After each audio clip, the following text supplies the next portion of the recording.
my open forum partner is at the moment, but I'm sure he'll be here very shortly. Let me just say, if you haven't noticed, there's food in the back. If you haven't found your seat, you can do so now. This is, I can't remember. The reporter just asked me how many open forums we've had, and I've lost track. But I do know that this is the last one in which I will be participating as president of Augusta State University. So, you know, if you got any particular questions for me, you want to know what I'm doing these days, what I'm going to do, you know, there's some pot shots you need to take at me that you haven't taken over the past 18 and a half years. This is your last chance to do that. And if you actually think if you have a question I might have an answer for, be sure to ask it. And I'll try. I hope we've got some more microphones here. This odd thing happened to me a couple weeks ago. The Huffington Post, you know, that web available journal kind of thing, invited me to be a blogger. Now, first I didn't know what's a blog.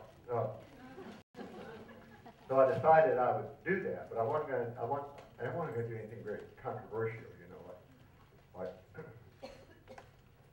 why do English professors behave the way they do, or you know, what are the main problems of higher education.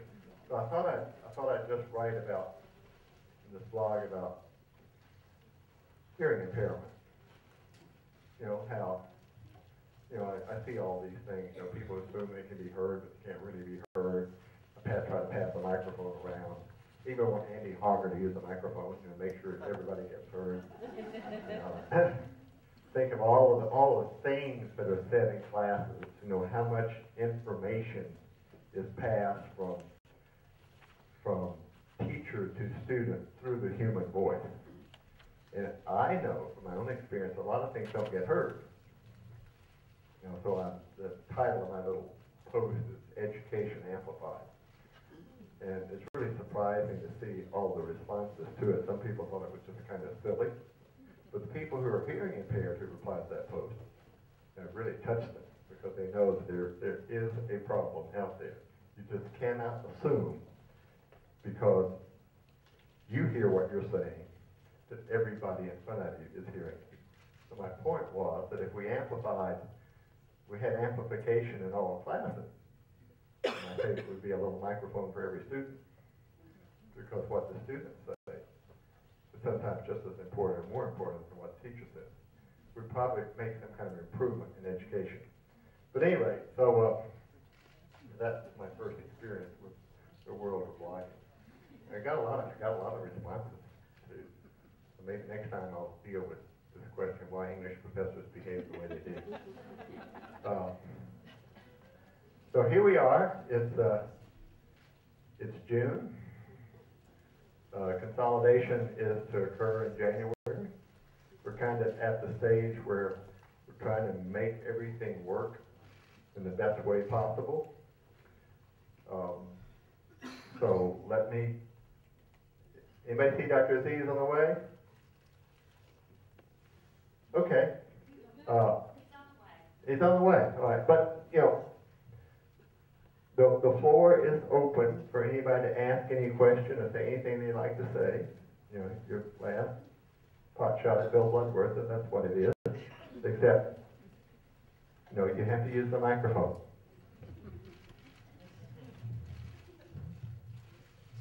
Anybody? Or you just want to eat?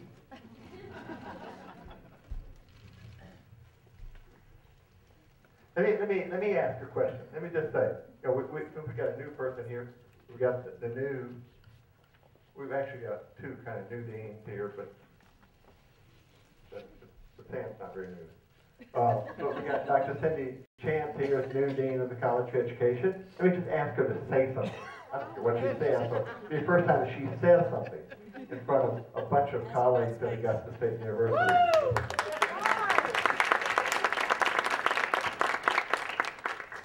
First of all, thank you for the warm welcome, not only today, but during the interview process and all the times I've been on campus walking around trying to find this place. and I had no idea that there could be parking issues worse than I had at the University of Memphis until I tried to go downtown yesterday and meet with the provost. I mean, parking down there is absolutely impossible. But other than that, everything has been unbelievably warm and welcoming, and I thank you. It's been kind of like walking into the middle of a hurricane, and that can be good, but it's also very exciting. And so thank you very much, and I look forward to working with every one of you. And I'm horrible with names, so keep reminding me what your name is when I see you. Thanks. Bye. Thank you so much, and welcome to Augusta State University. Dr. Gardner. Dr. Bloodworth, I was wondering if you've had any further communication with Dr. Kinney, and whether you know whether she has had reading materials that she's using to become more acquainted with us. I got a voice message when I tried to call her yesterday. We're trying to set something. I think Judy, she's out of the country, or she's some other place. She's back in. We're trying to figure that out. You know, but I think what it looks like to me, I'm not sure, is that she's likely to be arriving not very much before Monday, July the 2nd. So, on Sunday. She's coming on Sunday, the 1st of July, so we know that. And I know that from what Judy Cook, the conversation she had with her, she was trying to figure out whether it'd be possible for her to come down before then, but she has not. So you want to send her some reading material, right? Can I jump in and just say Yes. that we have sent the materials about the university as well as the history of Augusta College. We sent the Other questions? Comments? Thoughts?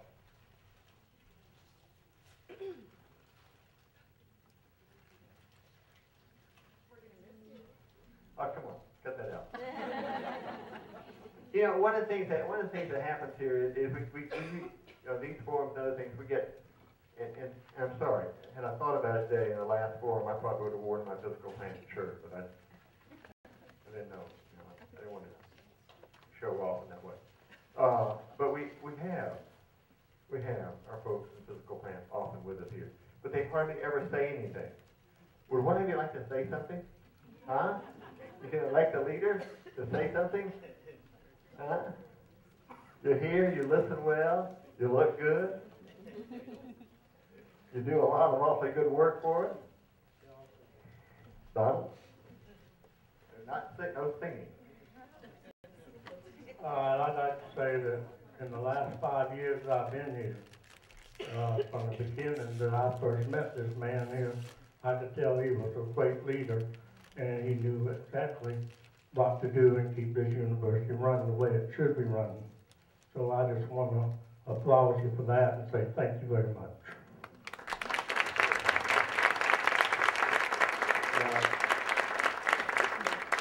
There's probably another opinion on that, but I'm not going to ask for it. Anything else, you know, that someone would like to say or ask? You want to know about my course in the literature of medicine?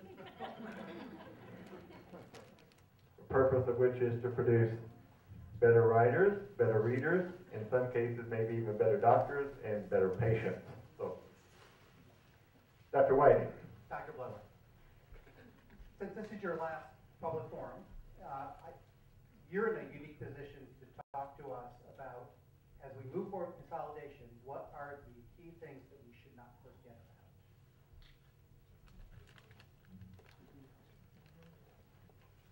about? Our students. You know, I mean, we're doing a lot of things here, but as always, the most important thing for us are those people who come here, pay tuition, invest part of their lives with us. Now, a lot of things are going to change. We know that. You know, even my guess is the working hours will change. It will be 8 to 5, not 8 to 4:30 in the future, I think.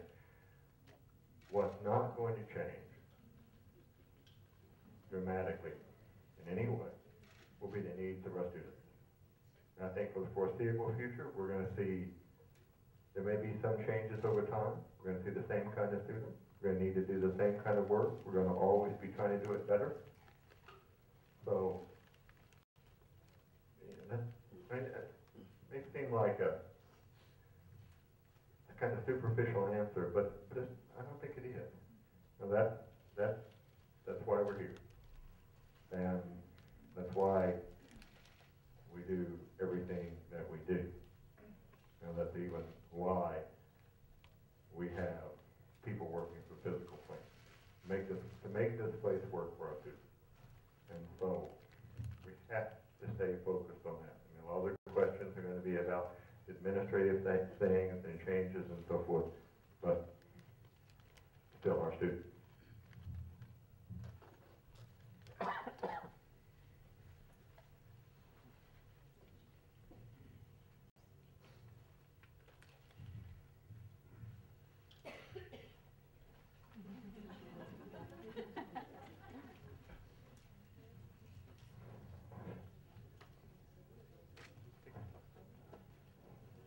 Here's something. Apparently in mid-June, that starts next week, I guess, the Consolidated Working Group, that is the group actually appointed by the Chancellor, will be responsible for circulating to the community, is what it says on here, 6 names for the new university, to get some responses back. I do not know what those 6 names are, though. And in August, the same group will be submitting to the community for response the new strategic plan for the university. And this is important.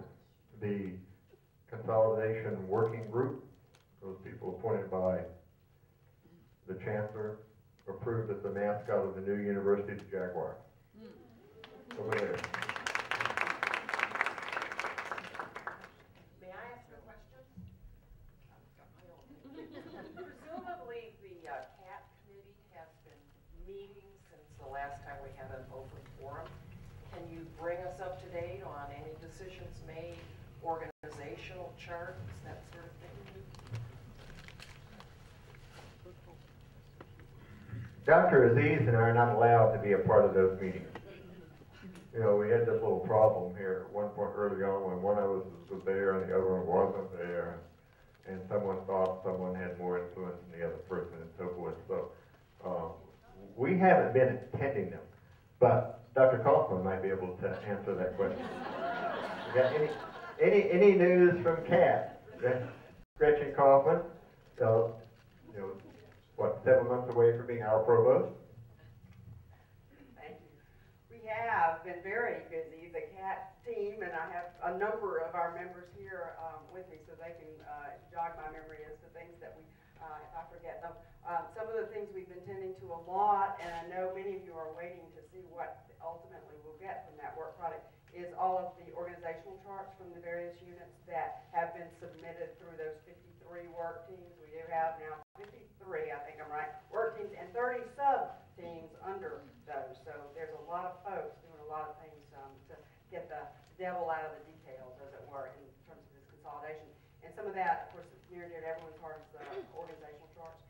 So we have gotten them to the point where most of them have now gone to HR because we need them to really vet them and get them back out to folks. So that's been an important part of what we've been spending so much time on. We also are now heavily into, not completing, but at least beginning to utilize a university system tracker system, which really is going to chart, sometimes in a very granular way, the process that we have right now. It's like 350 lines, 500 lines on an Excel spreadsheet that, you know, of very specific details so that they can have an idea of where we are. Also, to that point, we've just received word that at the next Consolidated Working Group meeting, which is the 27th of June, 27th of June, this just came in yesterday, Dr. Azziz, Dr. Shelley Nichol, who is charged at the university system level with overseeing all the consolidation, and 2 of her other vice chancellors, Linda Noble and Kimberly here on both campuses for that meeting, presumably, which takes place at 5. But also, they're going to try to get here about noon, and we want them to be here to take a short tour of this campus, the other campus, meet with the CAT, they'll do some other things. And so this will be their first opportunity to really come and sort of see how we're doing and also offer their help if we needed assistance to kind of ask some questions. What else has been going on that I'm blanking on there? We looked at the web structure for Right. the foundation. Beginning to look at the architecture that will be needed for the web presence, because that's going to be very important in terms of when the switch is flipped. In other words, when we do get the go-ahead from SACS and the Board of Regents to be able to bring New U, which will have a name at that point, into creation, that we have a web that we can turn on, but realizing that not all 400,000 pages of content, plus probably with all of us combined, is necessarily going to have all of that architecture, but we will be able to link to it. And there will be a front door, you know, a storefront face that is recognizably and uniformly New University. So that's, we talk about the IT side. Maybe some movement. No. Yes, there's lots of IT issues going on. They are diligently working on some stuff with that. Feed me some more. Beth, or I'll just let you talk. You're going to Yeah, prospectus timeline. We've got a relatively, not relatively, a very granular timeline now for how to build out and review the SACS prospectus, which is due October 1st. So remember, that's that first sort of hard wall deadline that we must hit. And that's coming well. We are trying to get our arms around policies and policy reviews and reconciliation, because they are myriad. As I know, everybody, if you think of a policy or a policy library, chances are the person in the next row is thinking of a totally different one, because there's so many policies throughout the universities that ultimately will have to be reconciled and perhaps maybe new, you know, but at least attended to. So that's a huge body of work that we're trying to get. Facilities, she's just keeps coming. I'm so glad you're sitting down here. Facilities are really becoming an issue from the standpoint. We know there are a lot of moving parts, and we know that as the units that will be integrated, some people won't be affected much at all. Others will be doing business in a different way and with different cohorts and colleagues. And some of those need to be co-localized, some of them maybe not so much. Some offices, there may need to be one main office on one campus and maybe a small satellite on another. So lots of people have lots of ideas as they built up those org charts with what was going to be needed for them. And that's a domino effect, because, you know, not everybody can necessarily be exactly where they want to be. And if I move you, then it means you have to move, but you didn't want to move, but now this person's going to fall in. So we're trying to get our arms around the facilities issue. We have been told officially by Dr. Azziz that the university's official address will be 2500 Walton Way. That's important because we have to designate for SACS and others a university address. So it will be this campus's address, so that's great. That's a great reason. Transition management is really very cool. I really wish we could get some sessions for everybody, because that would be so nice. I attended this morning, and it was the second such session, and probably the third one for you, Ray, I think. Connie Sutton, who is in our HR department, and we're fortunate to have her. She's a specialist in organizational development and change management. She has really an excellent, I think it was distilled, she said, from like an 8-hour program, but thankfully she got a lot across to us in about an hour and a half. And she already presented it to the a USG group on, tell me again what it was, conflict resolution, yeah, adjudication, I'm trying to get some other term. That group, and then she brought it to the CAT team leaders, and remember there's like 100 plus of those folks in 2 different sessions. But it's a wonderful framework to think about, not just change management, which we all feel like we're up against a wall on, but also transition management, which is the internal process. Change management is external, you know, it's happening to you, so to speak. Transition is what's going on inside, and each individual and the place they are today, and how to get through in a productive and effective way. And understanding as leaders, which everybody is here, a leader, everybody in this room, how to manage not only what's happening to you internally, but also in your interactions with everybody else. So that's critical hire process. We've been going through the positions. at the CAP team for any open and funded positions, and looking for opportunities to either cross-hire from one organization to the other, or perhaps use someone, or just given the go-ahead that it does need to be definitely hired from within. We want to have a commitment to do internal hires if we can, but if necessary, then we could go outside for them. I see that the other fearless leader has arrived now, so I'll turn the mic back over to you. Thank you. Oh, I'm off the clock now. No, not exactly, but Dr. Azziz is here. Scotty? Just one quick question. You had mentioned the meeting on the 27th. Is there a listing somewhere of what open meetings are going to be occurring this summer and where, so those of us who are interested in attending those will know when and where to be? If there is not, and I believe there is on the Consolidation website, but if not, there will be. That's a great point.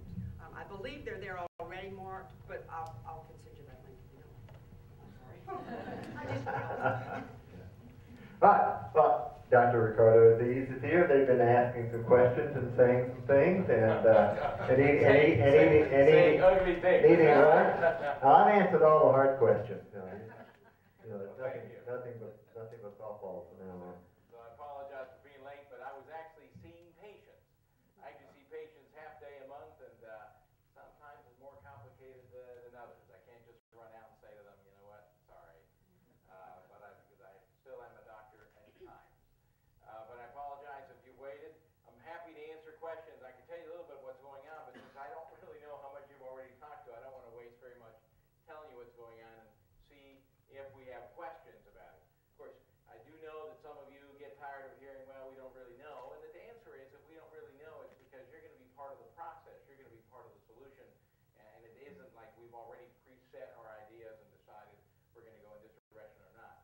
By now, I hope you know that generally when I say we're going in this direction, we're just going in that direction. I mean, I don't really hide very much. This is not the way I function. I like to be interactive. I was a faculty member before and continue to be. I like to know what was going on. But if we don't know, we just don't know. And then that gives you an opportunity to say, okay, I'd like to weigh in on that. Same thing goes, for example, the name, right? We've told people not to worry about weighing into the name issue because you will have the opportunity, in fact, to weigh into that. But doing it prematurely really is just a waste of everybody's time. Questions for me? What are your thoughts? What are concerns? What are things you're hearing about? What things should we know about? Mark. Dr. Azziz, one of the questions that I have is peer and aspirant schools. That before consolidation, we identified peer and aspirant schools for the university system. What peer and aspirant schools do you see us becoming over the next, what schools should we identify now, and what should we be aspiring to become? So, you know, that's a very good question because, again, every school is particular and it's different. But I will tell you that we will be in a gradation of schools. If you ask me, and again, there's difference between aspirational and modeling. So I'm going to talk about modeling first, and then we'll talk about aspirational. You know, if you say to me, what would we sort of look like in the short term? We would look like an improved model of UAB. That's what I would see. Okay? For those of you who have not been to the University of Alabama at Birmingham, it's actually quite a large university there. It's a very large, comprehensive undergraduate university. I have about, I think, 18,000 students in their undergraduate and graduate non-healthcare related field. So it's a fairly large institution. Again, it's a large academic health center with a large comprehensive university. And so I would say that if you want to see what we would possibly look like in the short term, the next 5 years or so, visit UAB. Now I will tell you, because I was faculty at UAB for 15 years, this is why I'm comfortable with that, I will tell you that there's a lot there that needs improvement. I mean, I had that thought when I was a faculty there, and of course I wouldn't. So that's why we're not necessarily taking them as a model, but we're going to take them as a general kind of structure. Moving forward, I think we're going to be looking to be like other universities, UNC, if you would, or other universities that have both strong academic health centers and strong undergraduate liberal arts education. And those are actually by no means exclusive. I mean, the UCLA is a perfect example of a very strong academic health center and a very strong, obviously, undergraduate. So that's different than aspirational, but we do need to think big. I mean, I think that the issue that I will tell all of you is that you have to think big. I don't really particularly care to hear too much about, well, we can't or we won't. that's not going to help you be aspirational. Aspirational truly is the stretch goal. It's the goal you can't get to, right? It's when we're children, we say we want to play in the NBA. Now, we may never play in the NBA, but we might be very, very good, basketball players in college, or we might actually be in the NBA in another role, right? The point is, if you don't really aspire high, we will then fall halfway, because we will never obviously reach our goal no matter what we do, so the more we stretch. So my feeling is that we have great potential to be the great American university that we should be, and not just an overgrown medical school, not just an overgrown liberal arts campus, a true comprehensive university. And we just need to begin to aspire to be with those other callings. So certainly the other three research institutions in Georgia, UAB in the immediate structural point, and moving on. But that's a great question. Other questions? Dr. Azziz, Yes, ma'am. I would like to address the employment opportunities that we have. We're very excited about becoming one, and we're all going to be working together as a team, the new you, and that's great. It's wonderful. But when I went on to the SoftServe site, or tried to, which is the GHSU site for employment, I was not able to access that because I'm Augusta State University employee. And I'd also like to know if we can apply, does the same thing apply for the hospital, MCG Health Inc.? Do we have access to that? Or is that going to be a primary internal posting first? Because when we look onto the website, we can't see internal posting for GHSU. And I was just wondering, how is that going to work out? So let me just be very clear. So I think this is a great question. We can all check employment opportunities on an external posting, okay? In other words, we can all go to the GHSU site and health system site today and do that. If you're talking about looking at internal opportunities, because again, true, in an internal opportunity, we usually give preference to internal shifts before we actually either post it broadly or so on. And that's true, although by law, we actually have to post it anyway. So the external website should be pretty complete. But I will tell you, this is really, I think, the dilemma that we're all having, and this is a good one. At the beginning, we were moving too slow. Now we're moving at the beginning, we were moving too fast, and now we're moving too slow. Because really, we're done with it, right? We want to move on to the next phase, but we can't legally do that because we are legally two different institutions. So we will legally have to wait until SACS approves us for a lot of that to happen, because otherwise you are commingling universities. I mean, the technical colleges, when they went through consolidation, one of the institutions had a problem because they, again, haven't resolved a lot of their issues and moved forward faster, and SACS really came down on them very hard because at the end of the day, you were not two separate one institution.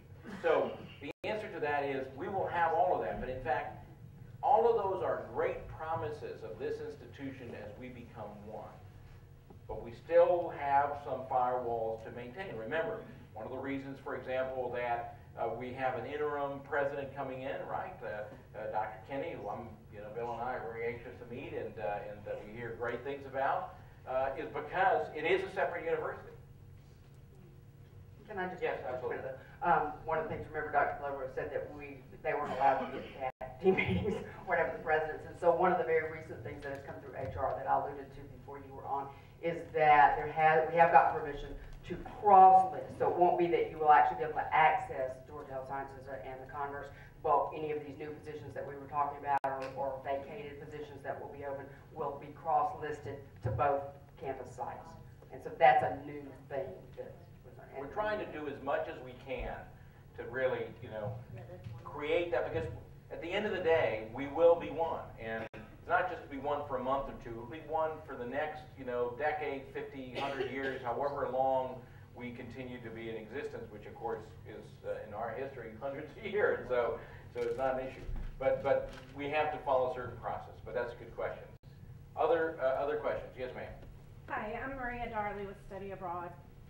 One of the questions I have, if you can talk about how we're developing our new strategic plan and how will that affect how we do our unit plans for the fall. And also, personally, I'm curious if internationalization is part of that. So I will tell you that, in fact, we are aggressively, and I want some of the group here, maybe Beth or somebody can speak to that, or Ray's on that. So we are already moving forward to create a strategic plan that we will then vet. We're not going to be doing things, and I think you need to understand, you will have a voice in the name selection. You will have or have had a voice in the mission and vision. You will have a voice, but it's very structured. In other words, when you're dealing with tens of thousands of people, you can't really just sort of go to one-to-one. You have to have it structured. You will also have a significant voice in the strategic plan. We just have to have something to present to you. Otherwise, we're just going to be blue sky. So we just finished our strategic plan of the health system called Transformation 2020. And that is a great strategic plan. I am very proud of it. I think it was done in a shortened record period of time and very high quality, but primarily focuses on the health system. Had some toward the end about consolidation. But that's okay. Most universities actually have a separate strategic plan for the health system because that's actually sort of a business, if you would. And then there's an overarching strategic plan which is now being worked on. And then you will have, I think, toward the end of August, it will become now public for comment and feedback and so on and so forth. Will be globalization part of that? I don't want to speak too much about it, but the answer is yes. I mean, we do want to be a global entity. We already have lots of that. I'm very happy that you all have these programs, because certainly we're less mature in our international programs, certainly for students, than you all are. So I think it's going to be a great opportunity to do that. But I'm going to have Ray speak up to that. Ray, with the question about how we do planning between now and January, in the current system, can't put it completely in the band. So. In terms of how we do planning, Beth will speak to that in a minute. She's really the expert in that area. As far as the strategic plan, we are currently in the process of putting together a draft document that combines the strategic plans for the two institutions. And we're putting together a group from this campus that involves faculty and administrators, as well as then a group from down there that are going to meet together. And they're going to kind of vet that original draft. Then come August, that's going to be sent out to the entire campus to participate in their input, as well as all of it, both campuses, full vigorous input into that, so that we can work that up to a plan that everyone feels like they have some buy-in to. It already has internationalization in it. You'll have an opportunity to look at that and tell us whether you think it's not enough, whether it doesn't have the right wording or whatever. You'll be able to give us that input. And that'll all be considered before we get to that final version. Now, I do want to note, we have to be very careful that we understand the levels of strategic plans. If you read Transformation 2020, and I've read yours as well, you want to keep the ideas that guide the institution at this level today very high. What direction are we moving? Because that's the identity. Then each of the units, each of the colleges will then do theirs below that, and that actually will probably take most of, I would say, at least half, if not most of next year, because they're going to shift down to the colleges, and then the support systems, development office will have to do their plan and so on and so forth. So I would guess that we would spend most of 2013 finalizing our internal ones. But remember, the first thing is to stay very high, not tactical, strategic. In other words, what directions are we going? And then the tactics are developed by the specific units and colleges. Does that make sense? So we won't get the tacticals this year, I would imagine, not at that level. We'll just get the overarching. But that overarching is critical so that people say, who are we as a university and where are we going? But that's a great question. Let's make sure we've covered all the bases here. Let me ask Dr. Whiting this. I think maybe the question is also about what happens between now and January. So you put a unit plan, you have a unit plan in place now, you have goals and so forth. I suspect FACS is going to want to make sure that we have continued to do what we do up until the new university. So that's the question. Well, I'm going to give the microphone to Beth Brigden, who's going to explain what our process is going to be in the interim period.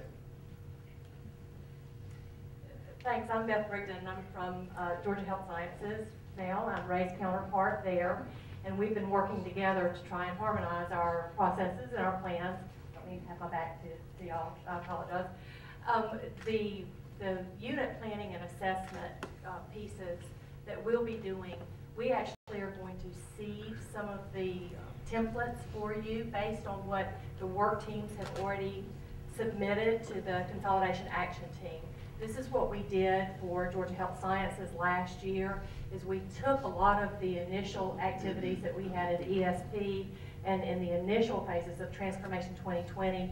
And we tried to pull all of those together and then give it back to the units so that you could respond and say, yes, we did hear you correctly with the plans that you submitted, or no, we didn't, and how things would change. So our attempt is to make sure that we take all of the benefit of everything you've submitted to the Consolidation Action Team so far and articulate that in the same format. We've been working with Dr. Fasciano on this campus and Dr. Cameron on the GHSU campus.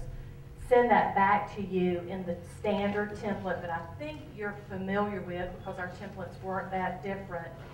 The intent is to have you confirm what your goals are or embrace what your goals are going to be and tell us what those are for this year as of the end of the year. So between now and January, we're not asking you to look at your individual goals for the two universities. We're asking you to look at it holistically as of the end of this fiscal year. You will not have a consolidated strategic plan on which to draw, but at the same point in time, both universities have relatively new strategic plans. So the strategic planning process will help us for FY14. Your efforts that you're focused on already today will help us determine all of the things that have to be done for FY13.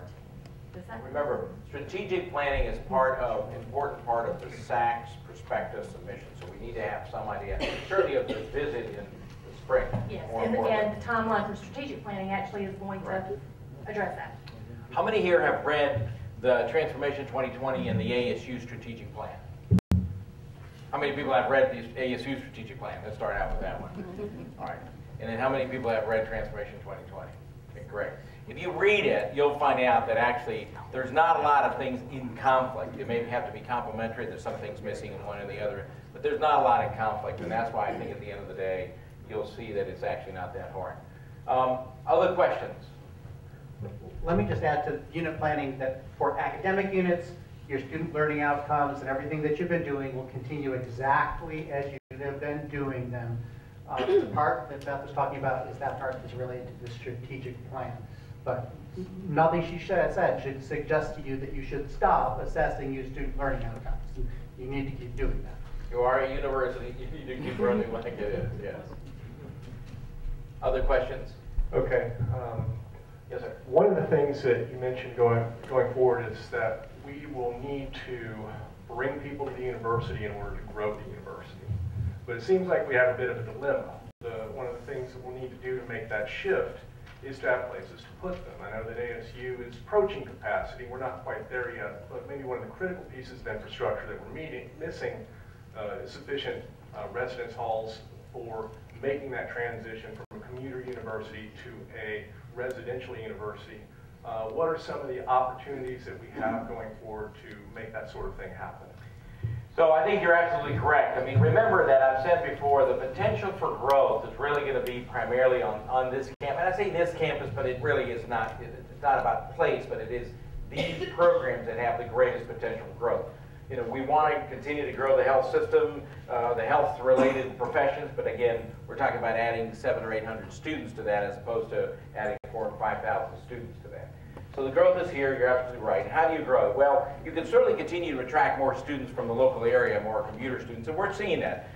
More students are saying, you know what, I don't really need to go to Georgia Southern or UGA or whatever it is, I can stay here because the university is going to be a great university, and that's a wonderful thing. But the reality is that that's only going to be a limited amount of growth. You know, we do need to grow and bring in students from elsewhere, Atlanta, other places, and bring them here. And we need to do a few things. We need to create a campus that is welcoming to residential students, right? Dining hall, rec areas, those kind of things are things that we already are planning and beginning to work on. You know, they're complex from a financing point of view and so on and so forth. They're complex because actually we're not one university yet, so we're sort of trying to plan it, but we are already looking at that. Dormitories are very critical. Parents, most parents do not send their freshmen to just try to find a place to live in Augusta. And I will tell you, unfortunately, Augusta has a reputation for being dangerous, okay? And unfortunately, that's something we have to admit, right?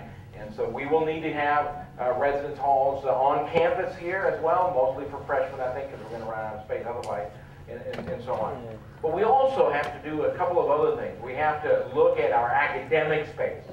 You know, we do have flex, you know, we're going to be undertaking a space analysis, and we do think there is sufficient space for the short-term growth, not certainly for the long-term growth. And so we have to figure that one out. And secondly, you know, we continue to work with the city. I mean, as I said before, and you may have heard that at one point I made a comment about, you know, one of the things we needed to do to make the city more attractive to recruits was to make it cooler. I didn't say we were uncool. I said we need to make it cooler. Right? But what I was trying to refer to is that at the end of the day, the people that are being attracted here are not people like myself. They're young students or young faculty, people who really need a bit of a buzz in the city locally. I mean, their downtown is only a few blocks away and so on and so forth. So we do need to also engage the city, and they need to engage with us to help us make the city student friendly. It isn't just the campus, it isn't just residence halls, not just academic buildings, it's also the city as well. And we're working on all of those angles, I think, by now, that you know, but we are aggressively working on that, because if we don't, we will fail. Let me add just a little bit to that. I got interested in this subject of how many students we take out of all of the students in the university system. So I went back to the first year that I was here, which was the last year without the Hope Scholarship. And you can blame me for what happened if you like, but I think it really was the Hope Scholarship. So what I computed was the percentage of students, of our students compared to the system as a whole. And if today we still were serving the same percentage of students in the entire university system that we were in 1993, we'd have about 9,700 students right now. So, as we go forward, this is not a plan, it's not a guess, it's probably more like a hope. As we go forward in the new university, and as the Hope Scholarship begins to diminish somewhat in the number of actual dollars the students are able to use from the scholarship, I think we are likely to move up again. And that was strictly local students. You know, we would have had we had the same percentage now as we did in 1993, we'd have 9,700 students. So I think we will see some gains locally as well. Of course, what we have seen over the past 4 or 5 years is an increasing number of students who come from outside this area, many of which, but not all of whom, live at University Village. So I think that will happen too. But you have to remember that the greatest form of student recruitment is student-to-student recruitment. You know, the students who like it, who say to their friends, "Come join me." So we have that ahead of us. I think that, you know, that's a great perspective, and it's actually our hope, as you, and our plan. To be fair, it has to be our plan. Remember that one of the reasons that we are trying to justify having a consolidation with a minimal amount of elimination of positions is that we are promising to grow. If we don't grow, we cannot keep the same positions in place. I mean, it's just, ladies and gentlemen, there is a certain reality to this. But I am betting on growth. And there are some times. Is Ms. Sweeney here, Catherine? No? Okay. So I'm going to then quote figures without any data. But I do know, and Bill will correct me about it, I do know that when we're looking now at applications for FY13, it's applications and accepted, of course not here yet, not enrolled, we are up 20% in acceptances for transfers back into the institution. And we're up 15% for first-time freshman applications to the institution, just in a few months. And again, people are understanding, students are understanding that this is going to be a different university. That's a plus. Now, whether that translates into enrollment or not, we don't know until the day they show up, right? But that is a positive trend. And it's not just a couple, 3%. That's 20% and 15%. That's a big chunk, quick change. So that's a positive thing. Other questions? Dr. Azziz. Yes. My name is Azziz Nesbeth. I'm a senior here at Augusta State University. I'm highly involved in student activities, and one of the things I do is I'm an orientation leader. This will be my 3rd year.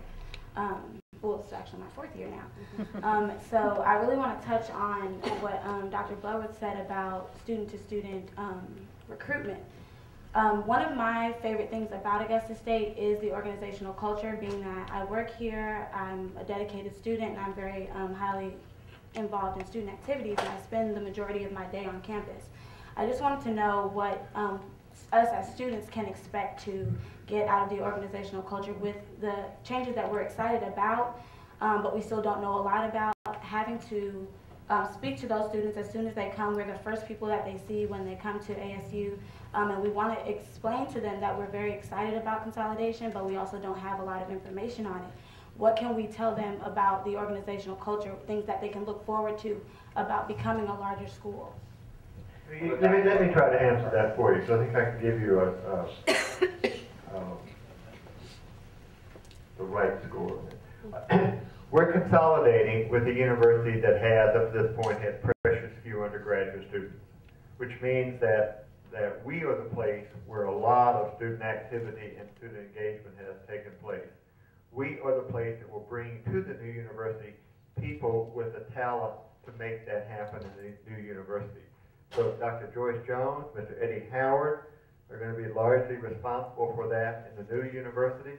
And I think what you will see is, because that part of the organization is going to remain very much the same, maybe not so much in structure, but certainly in focus and behavior, is that what we will bring, what this institution will bring to the new university is strength in the culture of students and student engagement and student activities.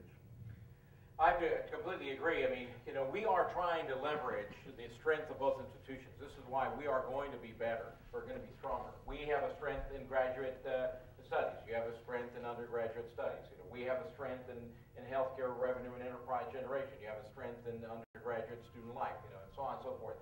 You know, we don't have a strength in auxiliary. You have a strength in auxiliary services and so on. These are the kind of things, and that's why at the end of the day, if you really do the study, there's not a lot that we are not bringing to the table in each institution. What you need to tell your students is that it's going to be a much greater, much better university with a lot more opportunities for them, okay? And we are going to be investing in students because that is where the growth is going to be.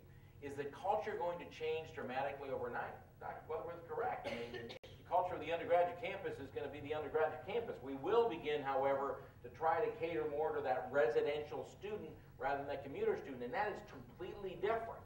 We do need to start really saying, okay, this is going to be a cool campus where people can come and stay and be here and live here. Not just because you live in the area, but because you need to do that. That we're going to do, and we're going to be investing in that. Is class sizes and those kind of things going to change a lot? I've said before, they might change a little bit because we're going to have to adjust to some growth, but in fact, we have to attract people on some basis. And part of that basis is that we have this environment. Otherwise, we are going to have a hard time competing with Georgia Tech and the UGA certainly in the next 10 or 15 years. So we're going to try to preserve that. The students will determine that environment. They will be a partner in that because, in fact, we meaning GHSU doesn't have that skill set necessarily, but vice versa, we have skill sets that are different. I don't know how many new charters for new student organizations I find every year, but I find a lot of them, which says something about growth in student activities. So I would expect, starting next January, Dr. Azziz gets that pleasure, and he will see the kind of student organizations, the kind of student life, the kind of student culture that will continue into the new university. I will tell you that I was an activist student when I was a student, and I believe in activist students. And in fact, I'm always a little disappointed when the activist students are not quite as prepared as they should be. I'm thinking, let me give you some tips. Anyway, other questions for us? Yes, ma'am. I think we need a speaker. There we go. Thank you. Hi, I'm another student voice here at the forum. I'm a transfer student, actually. I did my first 2 years at Valdosta State University, but I'm glad to be here at Augusta State. I really like it here. And I'm excited about the consolidation. One thing I just noticed just from being a transfer student, listening to a lot of the students that are already here on Augusta State's campus, I keep hearing like, well, you know, Georgia Health Sciences University is going to, you know, overshadow Augusta State University. I just want to know, like, how can we prevent that? Do we prevent that by realizing that we are going to be one university, or like, what's up with that? I don't know what's up with that. When you talk about shadowing or overshadowing, let me tell you, at a university, the students that cast the greatest shadow are actually undergraduate students. You know, that's where the life, the organization, student athletes, everything is. The deal here is that this past fall, Georgia Health Sciences University had 411 undergraduate students. That was it. We had close to 6,000 undergraduate students. So I think in that sense, we do the overshadowing. Yeah, and remember, there is not going to be a Georgia Health Sciences University. Now, I think that, and this is going to take some time, but you will see how quickly it is. You're already hearing it. You're already saying, when are we going to be one and get over? I can't even get over there and do it, so on and so forth. The point is, there's not going to be such thing. You're going to be very rapidly move into an us, because we will make sure as leadership you will do that. This is not about us and them, because at the end of the day, the missions are so different. The missions meaning the perspective, right? A lot of graduate in health sciences, undergraduate in liberal arts and other in sciences and so on, but it's going to be complementary. Again, I asked the question at the last forum, how many people have been here at a large university? And if anybody has been to a large university, this is the culture you have. There are undergraduate campuses, there are graduate campuses, and necessarily interaction is there as potential, but it isn't exclusive. Graduate programs don't exclude undergraduate programs and vice versa. So it's going to be a great institution. It's not going to be GHSU overshadowing anything. It's going to be us. It's a really good question. I mean, if you think about what is it about a college or university that just really generates interest? It's largely undergraduate students. When many people think about college, that's the kind of students they think about. So it's undergraduate students, such as yourself, which generates the interest, the participation. We hope that the problem, the police report, you don't do that. But you generate the things that really give a kind of sense of life to an institution. So you will continue to do that. Great, thank you. Other questions? I have just a general question. Let's see if you're loud, but let's go ahead and use the microphone. I've been known for that. It was mentioned that some of the departments would be moving to new homes and new places. Should we go ahead and start gathering up boxes and start packing for July 1st? Or will this have to wait until after everything is finalized in January? I'm going to let actually, so I don't know what department you're in, but it might be a good idea to start packing. No, but the reality is, obviously, at the end of the day, when we're one university, we want to have the people grouped together so that we maximize critical mass. But I actually don't think we're doing a lot of that until consolidation. I'll let the provost tell us what the story is there. But if you've already bought the boxes, I need them. I need them. I need them. I got to make this transition from Rains Hall to Overhead Hall. I need the boxes. As I mentioned earlier, we don't have an actual logistical plan built out for who's going to be where. There will be some moves. We are not planning anything until January 1st. Now, having said that, never say never, but we're not planning to commingle until that point, any of the integrating. Now, there may be things on this campus's footprint that were in the works anyway, and you may be shifting or moving because of the internal pressures that are going on, but as far as the new you, we don't have plans to. And the ones that we really are planning to some level of detail now, and they are probably already thinking about what boxes are going to go when, is the nursing program. Because as you know, the BSN nursing program and its faculty and students will be moving in the first few weeks of December. So that in January they will be on the health sciences campus. But I mean, and again, we're trying to be transparent. We're talking about different possibilities and so on. Nothing is going to happen until we're officially one university. To the extent possible, I mean, there may be some exceptions, but in general, that won't happen. But it'll be fun. Remember, you'll all of a sudden start working with colleagues that you didn't actually know were in your same field or synergistic and so on and so forth. So it's going to be actually a lot of fun. Other questions, comments? I don't know where we are on time. Yes, ma'am. One thing that people keep asking me is about microphone. Oh, I thought I was loud enough. Sorry. One thing I keep getting questions about from people in the public is about public safety and police. I know it might be too early to ask that, but even as far as keeping records, keeping reports, keeping statistics about crimes on campus, that sort of thing, will that be two entities? One, where will headquarters be? One entity. Let me just be clear. There are a few things that we do know. And that is, we will be one university with one organization, one leadership, one governance. Now, will there be departments and so on and so forth? Yeah, we're going to have, 5 or 6 campuses. We're going to have people in charge of different things. The security issues of this campus is different than the security issues of the Riverfront campus, and different than the security issues of the Health Sciences campus. Certainly different than the ones over on Wrightsboro Road and so on and so forth. So in the village. So they're different, and there'll be different people in charge, but it's one department, one university, one governance. That is the one thing we will need to keep vigilant for. Good question. And I think we're over time, and I apologize. It's 1 o'clock. If you didn't get to ask all the questions you wanted to ask, there is also an open forum at Georgia Health Sciences at 5:30 this afternoon. If you know someone who wanted to be here today at this time but couldn't be here, remind them that there is a forum at 5:30 today in the League Auditorium at Georgia Health Sciences University. Thank you so very much for coming to that. Wonderful job.